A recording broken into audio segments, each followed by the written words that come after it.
International Human Rights Day in Ireland, and there's revolt in the air.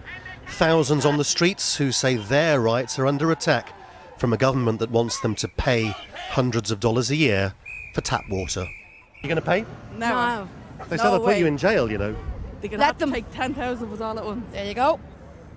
No way, No we way, won't pay. we won't no pay. way, we won't pay. Until now, water in Ireland has been paid for out of basic taxation. But the government says infrastructure needs a massive overhaul and the people have to stand the costs. That decision has become unbelievably politically toxic. The government have misspent our money. They've chosen to bail out bondholders to the tune of billions rather than investing in an essential service that we pay for. The people on this march, the people in the city, the people in the state already pay for the water. They pay every day in their taxation, have done so for 200 years.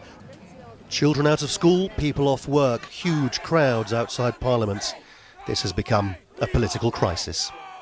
The government here had said that austerity was finished, its commitment to the European Union fulfilled.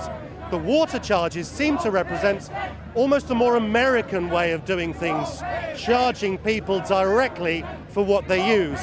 But this is what they've got to show for it. You have a right to water.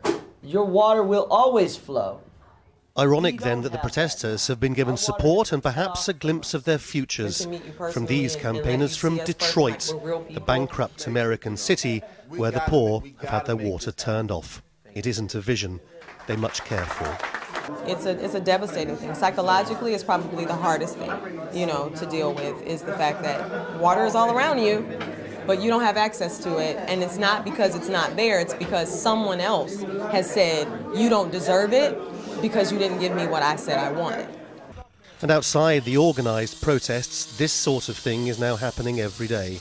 When the workmen from Irish Water turn up to put the new meters in, groups of water activists try to block them. This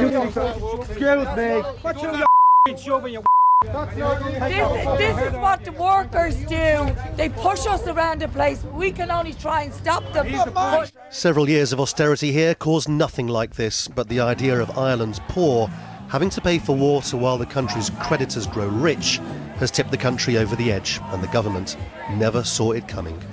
Lawrence Lee, Al Jazeera, Dublin.